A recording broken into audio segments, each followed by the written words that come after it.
Well, the only thing that could come out of what they were saying would be their deaths. Yeah, I think that was quite that was understood, and that even though they were tragic events, both deaths, that all of us probably said they were not surprised. Why? Because everything was sort of leading that way. They were the martyrs of the cause in a real sense. Yes, and then King coming to that realization, he started.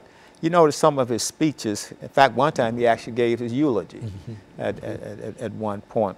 But then when you hear him in Memphis when he's saying, I've been to the mountaintop and I've looked over.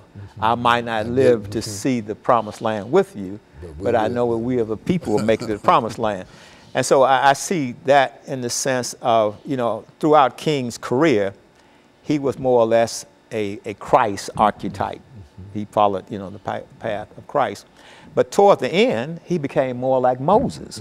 Because this is Moses now, who's on Mount Sinai to get the Ten Commandments, looking across the Jordan River and seeing Canaan. He had, in reality, reached that point as far as his international reputation was concerned. I think you indicated the World Peace Prize and all of that. Everybody believed him to be, in a real sense, that individual. Right. And Malcolm would always say, people would ask him, are you afraid for your life? He said, I'm already a dead man. I live every day like I'm a dead man.